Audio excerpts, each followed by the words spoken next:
Our next session takes us from the regulatory and technical to the legislative, the view from Capitol Hill. Senior staffers will share how Congress is shaping broadband deployment, spectrum access, and media policy in 2025, and what it all means for the future of this industry. To moderate this panel, we have Paul Kane of the Washington Post. We also have joining us Duncan Rankin, Giulia Leganski, Parul Desai, and Sierra Fuller. Please give them a warm welcome to discuss a view from the hilltop.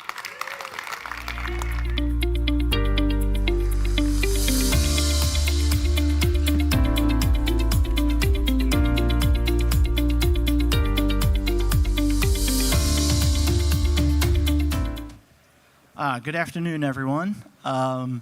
We are in the perfectly world-functioning Congress in Washington, D.C. Everything's going smooth on Capitol Hill.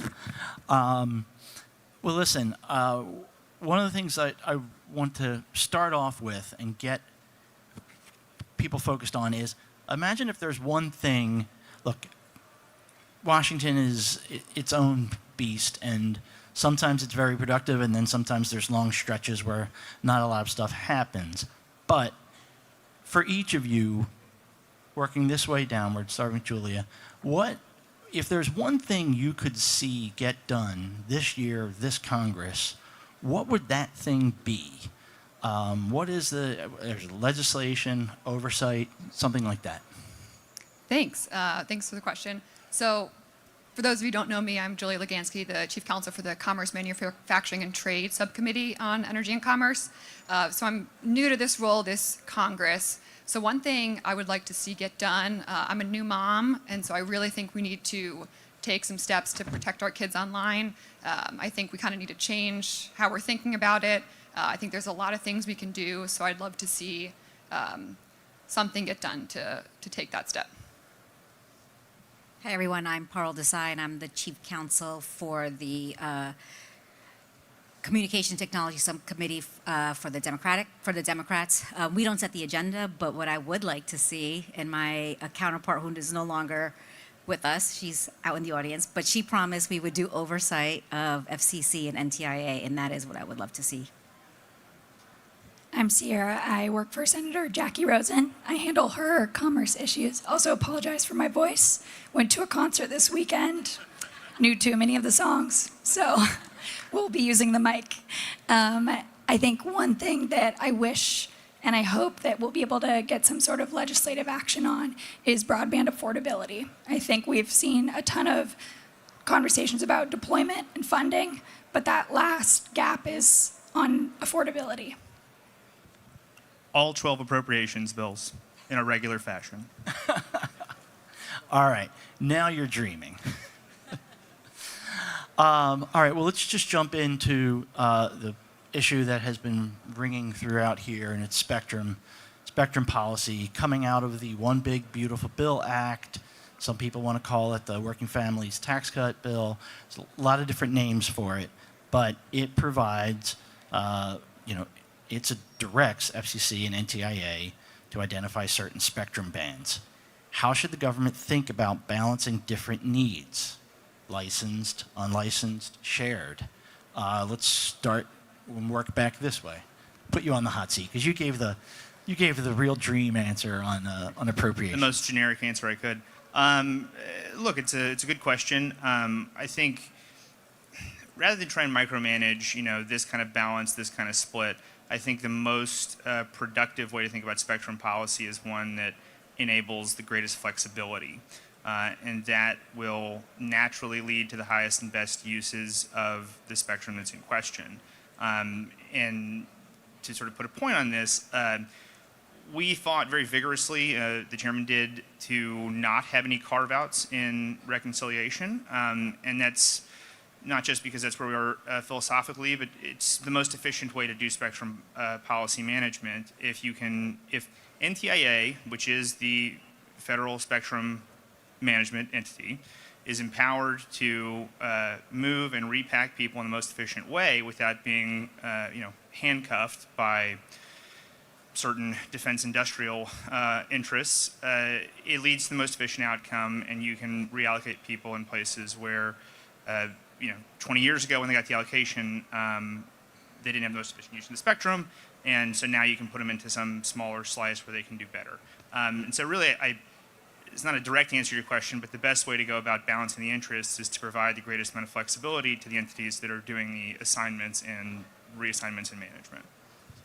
Yeah, I think something that we saw in the conversations on spectrum was looking at where incumbents are, and also our national security apparatus, right? I think my boss sits on the SASC, the Senate Armed Services Committee, and so having conversations with a lot of those groups, they were really concerned about getting pushed out of certain bands that they use for really important technology. Also, when you look at what the warfighter is going to be using in future years, they're going to need to be able to move to different bands within spectrum. And so if they're, fighting in certain arenas and other folks that they're fighting against are using new technology that they can't even test in the US, right, because they get kicked off certain bands, that's a huge problem, right? And so being able to build trust, right, having NTIA, FCC work with our agencies as well as, incumbent stakeholders, ensuring those sorts of things. And part of that is, licensed, unlicensed. A lot of conversations have been on shared dynamic spectrum sharing, new technologies to do that. So really excited to see how the NTIA builds on the work that was done in the last administration. Ranking Member Polona has always believed in an all of the above approach. Having a spectrum pipeline is important for economic security, for innovation, for competitiveness, for our national security. And so our hope is that there isn't any prejudgment on what the next pipeline looks like. I think we've always believed that there should be approaches for both licensed, unlicensed, and shared use, and that the all of the above approach is probably the best approach, and that we should have a spectrum policy that's flexible and not predeterminative. I think the panel covered most of it. Just we look forward to seeing what the FCC and NTA is going to do. Look forward. Okay. Well, Giulia, Republicans on the C&T subcommittee sent a letter to the FCC asking to protect spectrum brands that are already commercially utilized. And Parul, during the markup of the reconciliation bill, Democrats gave statements in support of similar protections. Is there bipartisan support for the FCC not to mess with these brands? I can kick it off. I think typically spectrum is one of the areas we can be bipartisan. Chairman Hudson did send a letter reiterating what the House voted on in H.R. 1. We protected the 6 gigahertz band. Ultimately, that did not become law. But I think House Republicans took that vote, and they're committed to keeping that position. I would agree with much of what Giulia said. I think it's important to keep all options open. This is an area that we have worked in a bipartisan basis. I don't know if legislation is necessary just yet, but I think we are tracking to see what the FCC does moving forward to ensure that there is a more flexible approach to spectrum policy. Okay. As staffers, you understand how important Wi-Fi is. Wi-Fi is probably one of the first things that people asked about when they walked into this big cavernous hall, What does Congress need to do to ensure the next generation of Wi-Fi can be deployed? And is there a pipeline for more unlicensed? I think from the previous answer, right, looking at licensed, unlicensed, I think the emphasis was on flexibility, right, and not necessarily dictating one type of technology over another. Part of that is Wi-Fi, but also we need to think about our spectrum decisions are not just being made in the US, right? We are a global leader on Wi-Fi and also need to continue to be, right? Europe can't use 6 gigahertz on a lot of their phones, which means they end up not having the same level of connectivity in a lot of ways. When you have that density in those cities, you don't have the same speeds, you don't have the same connectivity, you can't do as much, right? Where are they going to be on AI if they're not opening up 6 gigahertz, right? So I don't know about future for the US on whether or not we need more unlicensed bands, but I know that we need to continue to lead on Wi-Fi, right? If we're going to continue to lead on AI, right, in future technology, you need enough connectivity, right? And spectrum is how we do that. Yeah, I'm shocked to hear that Europe is behind the ball technologically. Look, I'll flip this on its head a little bit. One of the concerns we have heard for years is when it comes to spectrum, don't pick individual bands and go auction off this band or that band, or between right here you got to do this exact thing. It was give us some flexibility to sort of find a solution that matters. The thing is when you start blocking off large swaths of the spectrum and saying, yes, go look at what works, but not here, and also not here, and also not there, pretty soon you end up with a regime that is dictatorial by its nature, just by the exclusions. So I actually think, to flip this on its head a little bit, you have to leave the options on the table, and it can't just be, well, we've got beyond the over-the-horizon radars or whatever from the 1 to the 7, and everybody else can just sort of get bent. That's not productive, it's not helpful, but that frankly is a lot of what we heard from the national security apparatus was we need large, massive carve-outs, and if you don't like it, you're un-American. I mean, I don't know if anybody else's boss had ads run about them, shilling for the Germans, but mine certainly did. If you were in the DC metro area, you would have heard or seen some very loud advertisements about Golden Dome and how we were pro-open borders because we didn't, want to adopt the party line from the deep state that everything's off limits. So if you want to have a robust sort of ecosystem to develop technologies into the future, things have to be on the table. You can't just scream national security and walk away. Okay, Sierra, your boss also was in a very tough Senate race last cycle. Any quick thoughts you want to add if we're going to just mention 2024 and how it impacted her race? I don't think spectrum was our number one voter's concern in Nevada. Don't think that's what it was, but we definitely had conversations, especially last year when we had multiple markups in the Senate Commerce Committee on spectrum. And I think the loud and clear was there was a lack of trust between stakeholders, right? There were a lot of bridges that got burnt. And I think a lot of folks need to look forward. I think DoD was able to get closer to the table and sit at the same table as a lot of groups. But I think forward-looking, right, I think they moved a lot from where they were a few years ago. Just talking about this huge band, we use it for secret stuff, you're not cleared, too bad, right? And I think there's been a lot of built trust, right? There's a lot of working groups where you can actually go into the SCIF and you can talk and you can do deployments, you can do test beds, so that DoD can see, okay, we're not going to have that level of interference with what we're using, and here are the specific bands, and here is exactly where they use them and when we need to use them. So I think building that trust is kind of where we all need to be focusing our energy, right? So you don't have, right, like we don't have any greenfield spectrum. You have to build that trust so that we have a dynamic and smart spectrum policy. The next question is oversight related, and we're going to start with Parul because House Democrats, elections are still 13 months away, but there's a real chance that this could flip, and you would be in an oversight role of a Republican administration. Well, both sides will get this, don't worry. But, spectrum touches, we've already been talking about defense and military, aviation, weather, science. What role can congressional oversight, can your committees play across committees, whether it's SASC, you were mentioning Jacky Rosen's on SASC, to ensure that spectrum policy gets advances without getting undermined and undermining important other federal missions, whether that's DoD to NOAA and so on? I mean, on the oversight front, for our committee, we have oversight over the FCC and NTIA. So, that's where we would have to look to see what the FCC is doing, where they're going with their spectrum policy, what NTIA is doing with their study. So we can't have oversight over the armed services committees.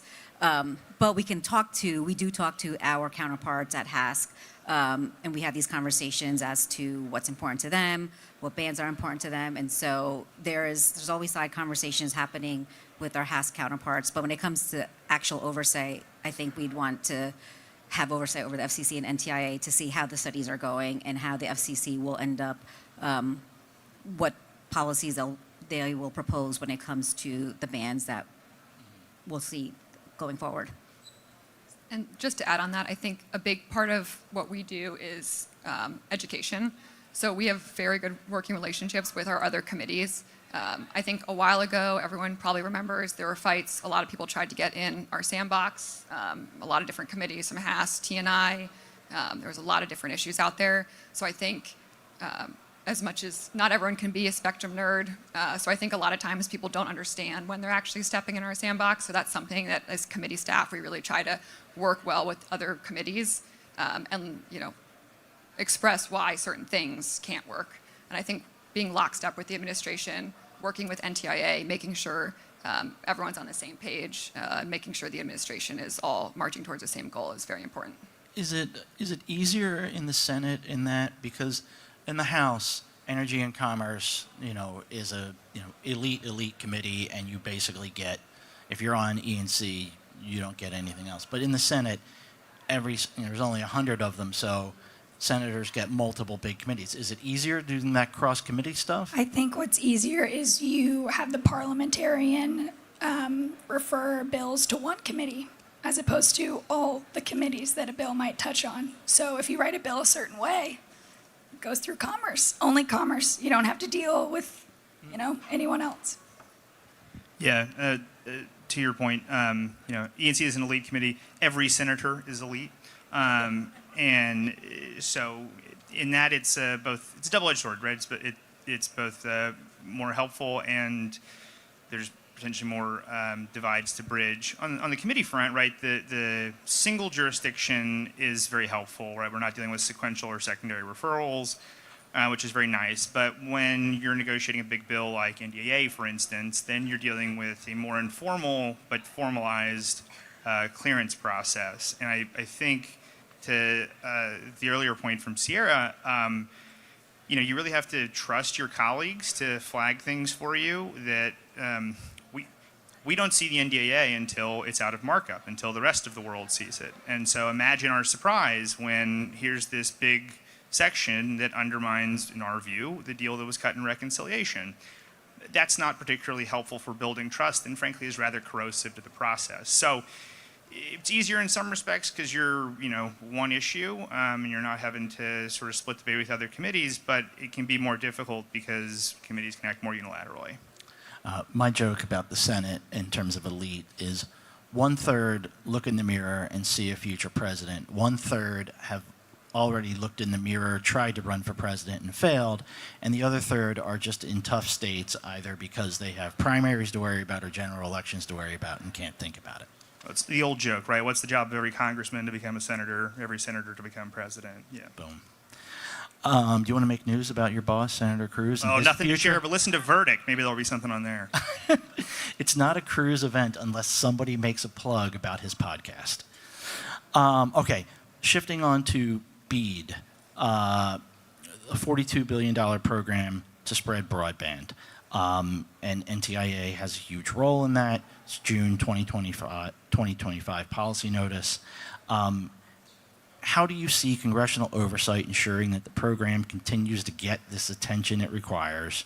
What else can Congress do to help remove barriers to network construction? I can start with that. I think, BEAD earlier this year in January 2025, I think, was on track to get shovels in the ground months ago, but the program has been delayed for months now. I think oversight would be important and is going to be important because NTI has restructured the program in a way that is inconsistent with, I think, the letter and the spirit of the law in many ways. BEAD was created from past experience to give states a lot of flexibility. States understand their communities the best. The program was created so that states would have a budget They would use that budget to provide access to unserved and underserved areas. States know their areas the best. They were given the flexibility to use the right mix of technologies. The program was always tech neutral. States have, with the new notice, with the restructuring, states have no longer have that flexibility when it comes to what mix of technologies is appropriate for their state. I would also say the law state has a priority for what technology should be prioritized. It's a technology that is scalable, that meets future connectivity needs, that's resilient. I think any objective assessment would lead that to be fiber. And that's the priority that the statute lays out. It's not the cheapest technology, and I think the way the program has been restructured, the focus is on the cheapest as opposed to the best technology. I would also say with the low-cost option, the statute specifically says states determine what the low-cost option is. Makes sense, again, because they understand the economics of their state. The new notice takes that away from the states and says the sub-grantees themselves should create the low-cost option. And finally, I would just say with non-deployment funds, the statute specifically says that any leftover money can be used for non-deployment, including for adoption. We've seen some states in the past propose using those funds to improve permitting processes. The new NOFO rescinds rescinds the approved uses of non-deployment funds and does not provide any further guidance on how those funds should be used. And so I do think there should be oversight over the way the program is being run. This was supposed to be a program that got everybody in unserved and underserved areas connected. Some areas are more costly, and that's what this program was for. And I think you can see one example of this is Louisiana. Louisiana had their proposal approved in January of this year, 90% fiber in their state. Under the new guidance, Louisiana now has 80% fiber, which still sounds like a lot of fiber, but where's that 10%? What 10% is not having, that no longer has fiber deployment? It's the poorest areas in Louisiana. So Louisiana determined initially, knowing their state, that these areas deserve fiber. Under the new guidance, NCTA has decided that they don't deserve fiber. So I do think oversight over the way the program is being run is important. And we should make sure that we're using these funds for not the cheapest technology and the cheapest investment, but an investment that is going to be long-term. And I am concerned that it's low-income and rural areas that this program was supposed to build out to, and those are the areas that will most likely lose out again. Julia? Yeah, Parul's more of an expert on this. I will say I do think recently, $42 billion took a lot of time to get out. I know there's been a lot of jokes, but we did not see anything in the Biden administration. The law did require maps, Yeah. which took some time, but it did. the law did I ask am for maps. impressed. I'm hopeful with Secretary Lutnick's deregulation around the BEAD program. Hopefully that speeds things up. I do think it's a lot of money. It's a lot of taxpayer money. Connecting rural and underserved Americans remains a top priority for Chairman Guthrie. So I think we need to, it's Congress's role to keep an eye out and look at how this BEAD money is being deployed. Do either of you want to jump in real quick? Yeah, Nevada was actually one of the first states to get their final proposal approved. We were going to have shovels in the ground, but the only thing being held up was Lutnick was holding up our money, right? Can't start a construction project without the money. And so my boss has sent and led multiple letters about this program. She was on the working group that wrote the bill. She was on the broadband task force that designed this program, and completely agree with Parul. The new guidance completely changed the focus of this program, right? It's not just a deployment program, right? Unserved, underserved, those, and community anchor institutions, those are the top 3 places. But it also had non-deployment, right? That was the 4th use, non-deployment funds. And recent comments from this administration saying that, non-deployment guidance is rescinded. We may or may not, right? New guidance, really problematic. That there's a huge gap, right? From access, affordability to actually being able to use and adopt broadband, right? And if the only thing you can get after BEAD is done is, worse technology that you may have already had access to and that cost $130 a month, I don't think the mission of closing the digital divide, which is the BEAD's mission, ends up happening because of that. And that's, oversight of this program. Would love to have a hearing about it. Would love to, bring folks to Capitol Hill and ask them some questions. My bosses continue to try to ask them questions and have not gotten really good responses. So definitely something I think we should be having more oversight of. Okay. Final word, Duncan. I got a lot of thoughts. Look, I hear what Parul is saying, but fundamentally, by her own admission, the criteria preferenced fiber. That's not a tech-neutral approach. That's an approach that preferences a technology. Now, you can say that statutory criteria created the preference in and of itself. I would sort of quibble with that, but we're, 9 months into the year, and it's now, Secretary Letnick and Administrator Roth's fault that money has been temporarily halted when it was in the queue for years with the prior administration. And let's not forget, plenty of extra statutory criterion that were added on to those requirements. Your state broadband plan had to have a greenhouse gas mitigation strategy. The hell does that have to do with broadband? So it's a bit much to say it's all of a sudden their fault. But I do think if the goal is connecting the unconnected and unserved, then you should look at how do you do that the fastest? And that is not always going to be fiber, but the way that the program was set up under the prior administration was unless you met a series of exceptional criteria, you were basically locked in for fiber. And I think the approach that the administration has taken, which is, in my view, much more tech neutral, is an appropriate one, and will end up being a cost savings. What happens with the leftover money and how non-deployment guidance is or isn't reissued, I don't know. I'm not privy to. But I do think when we talk about access and adoption, look no further than the Affordable Connectivity Program. I had everyone in the world in my ear on ACP and howling about how the world would end if we let the ACP subsidies lapse. It didn't. And actually, if you look at the economic data, many of the broadband plans stayed the same price, and actually a number of them had capitalized in the subsidy. Because as it turns out, in basic economics, when a government subsidy comes, companies build that into the price point because they know they're going to make that money. So I'm not sure that the best and highest use of the remaining dollars is to reconstitute ACP in some new form. I would just add, though, it did take this NTIA 6 months to provide further guidance, so there was a 6-month delay. I would also add the statute does not say it's the fastest or the cheapest technology. It still says priority broadband preference, right? Which that's how the technology is defined. It's not defined as what's the fastest or what's the cheapest.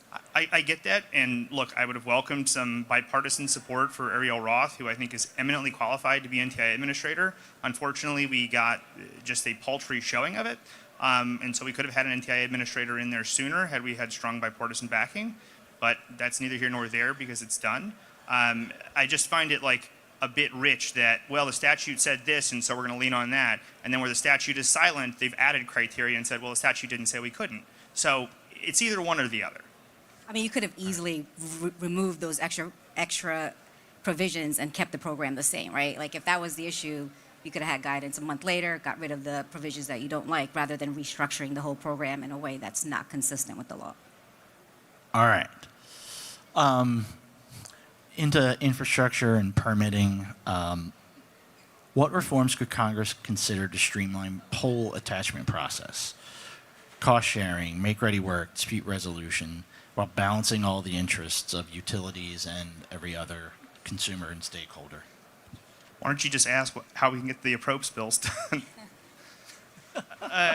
Look, actually, we'll say, when it comes to broadband deployment, I think this is one area where I hope that there would be some agreement, is infrastructure is painfully slow to get deployed in this country, whether it's broadband or something else. There is a small but extremely vocal contingent of trial lawyers and environmental zealots who want to make it their life's mission to hold back human progress in furtherance of the pygmy tree frog or the zebra delta smelt or whatever.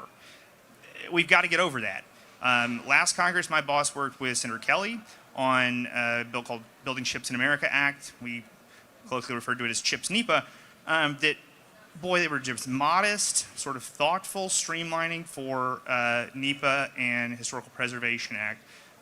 We got it unanimously through the Senate several times, but then we had to have a suspension vote in the House, and there was lots of hand-wringing and sort of consternation. So fundamentally, I think it's going to take our Democrat colleagues coming to the table on some of these bigger things on NEPA and HPA.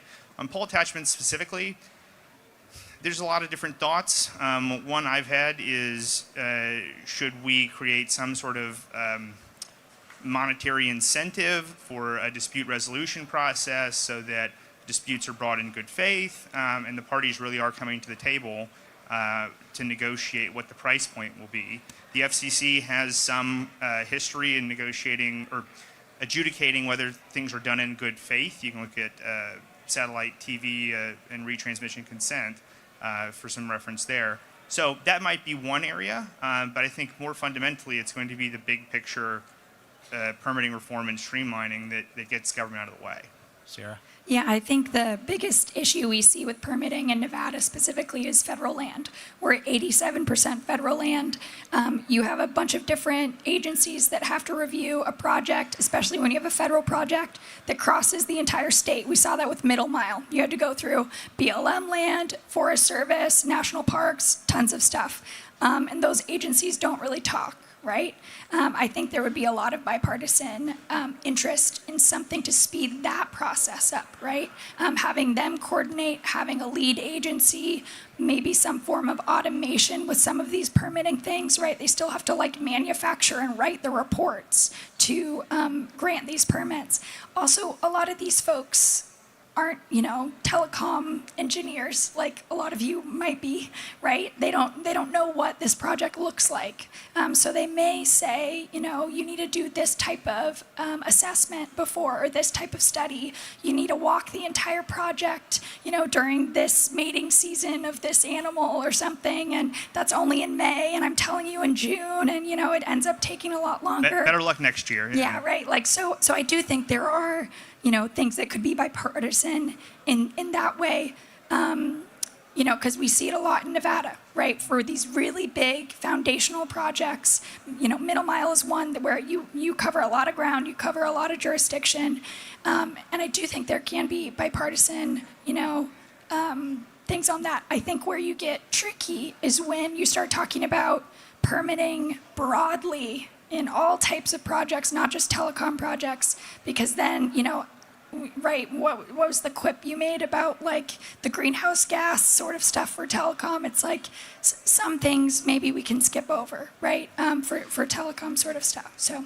Okay. Giulia, I want to go back to what you talked about as your sort of one issue that if, you could wave a magic wand and it's kids and online and, there's different bills. It feels like this is an issue that every lawmaker talks about, and yet they still don't get it across the finish line. Where do things stand on the House in your committee and in the Senate and actually getting a floor vote?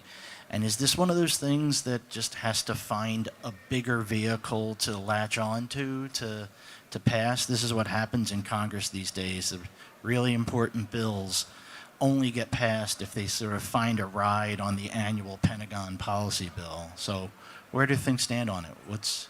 Yeah, I think it depends kind of what bills we're talking about. So for kids' safety online, in the next month or two, Energy and Commerce is going to have a legislative hearing on anywhere from 10 to 20 bills, right? So this is everything from bills that you've seen, the COPPA 2.0, to Sammy's Law, to age verification bills, Screen Act, a lot of things that we've seen coming down the courts, things that states are doing. There's no one size fits all here, and I think that's something that the chairman feels very strongly about, is that there's so many harms online, and we can't just have one massive bill to try to address them all. One, because they're usually unconstitutional, and there's no point in passing a bill that's going to get struck down in the courts because that doesn't actually protect kids. So the chairman is taking a very nuanced approach to many targeted bills. Every one of our members has a priority. Video games, chatbots is the new thing everyone's talking about.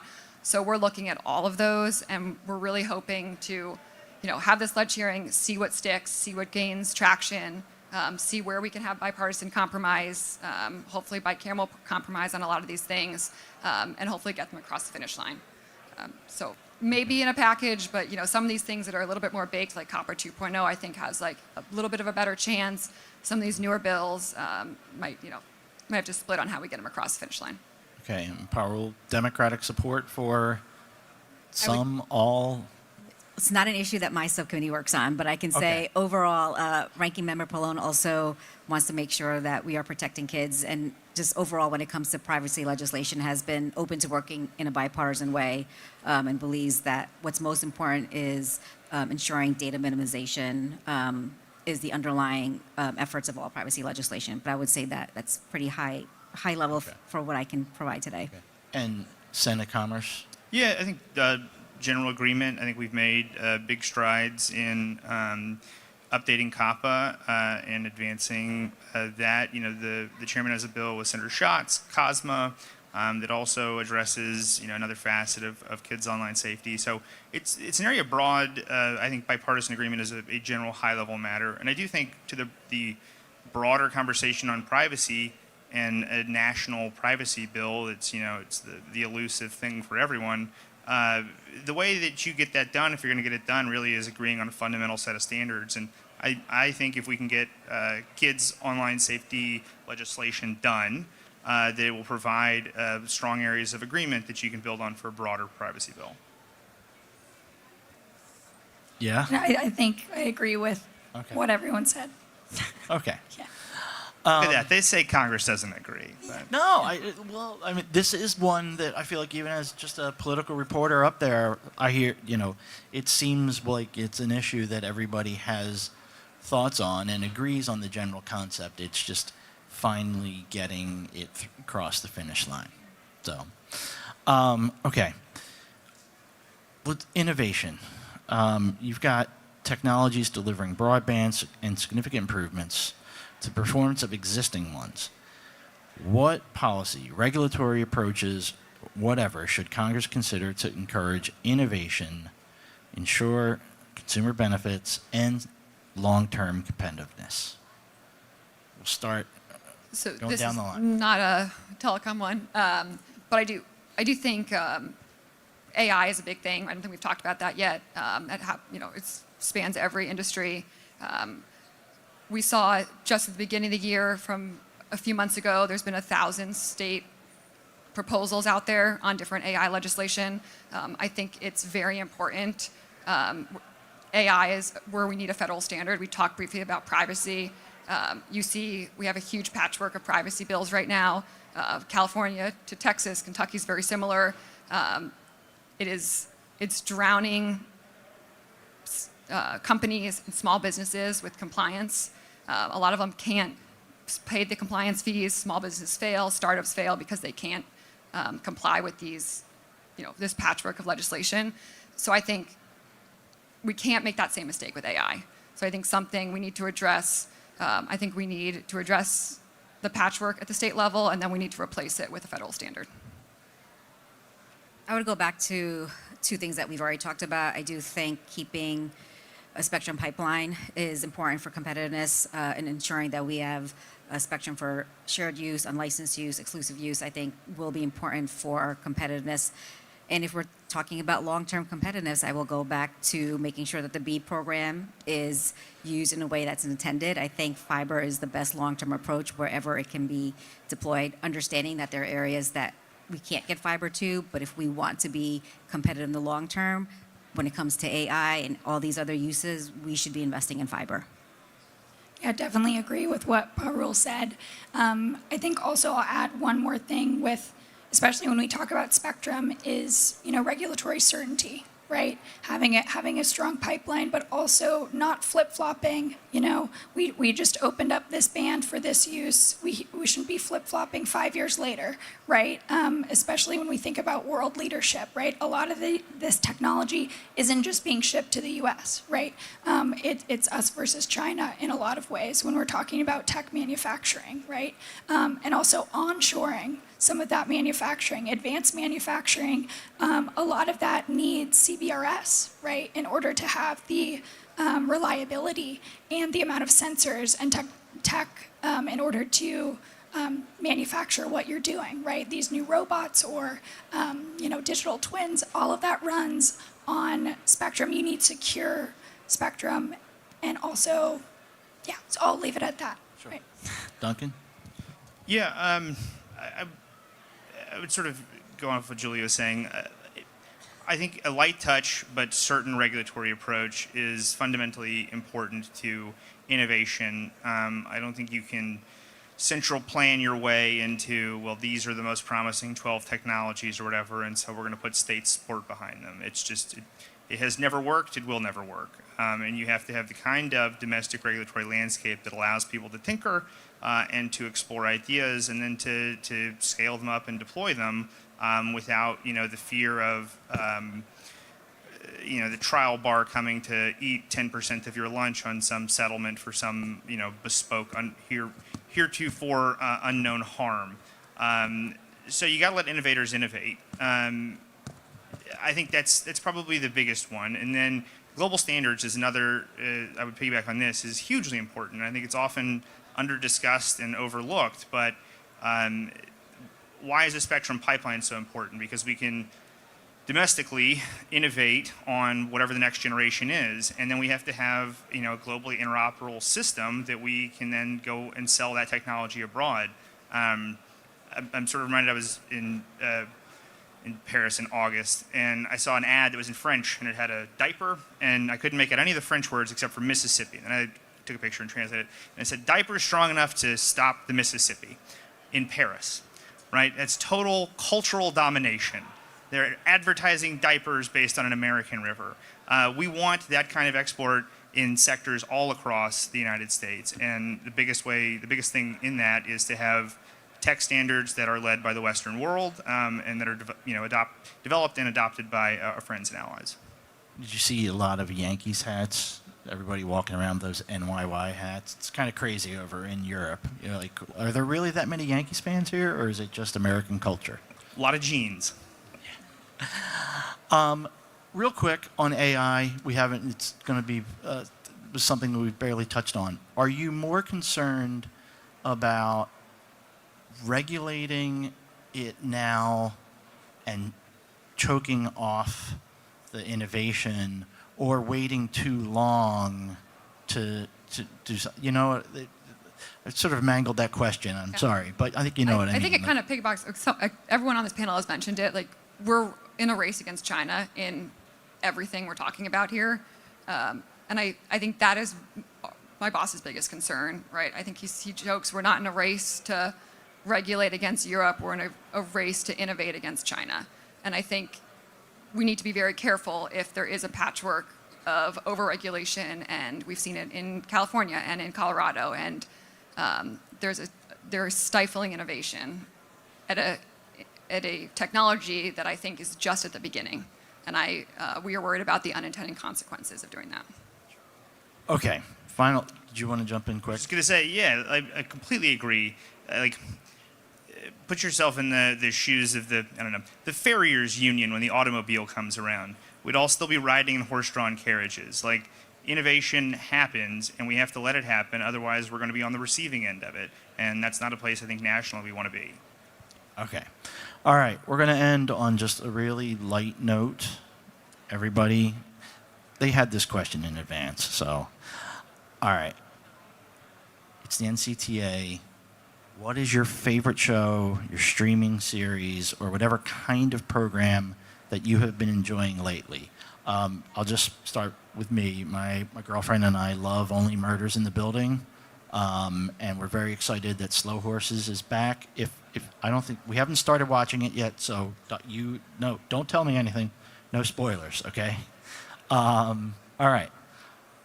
Starting with you, Giulia. As I mentioned, I'm a 14-month-old, so really trying to keep screen time to a minimum here. But I've been binging Below Deck. I'm not a reality TV show gal, but that one, if you haven't watched it, it's a good binge. I love true crime. I love crime dramas. So the algorithms work really well in setting me up with what I will enjoy. And I just finished binging City on a Hill. It's an old series. But I think the streaming services already have something. Okay. What is City on the Hill? City on a Hill? City on a Hill. It's a 1990s criminal drama based in Boston. I did not know Boston was called City on a Hill, but apparently it is. There's a lot of Southie accents and stuff. Oh, man. I'm also a fan of reality TV, so I've been watching Secret Lives of Mormon Wives Season 2. Oh, I watched a couple episodes of that first season. It's just way out of my league. I'm an Irish Catholic from Philly, so I was like, what is this? Duncan. I got a twofer. My girlfriend and I just started watching The Wire. I shouldn't say just. We're halfway through season 5, so no spoilers. So if you haven't seen it, here's your plug. Go watch it. It's great. And then on a more modern twist, Tehran. So if anyone knows when the next season's actually going to start, please let me know, because it's been too long. Season 5 of The Wire is the newspaper season, right? That's right. Yeah. It turns out really well for newspapers. Yeah, look, every season has its villains, but All right, everybody. We're into the final 30 seconds. I think we've actually nailed the landing here. Just want to thank NCTA for having us here. You'll have another panel in a second. I think Corey Gardner is going to be up here at some point. There's also a happy hour that some people are going to. So with all that, thank you very much.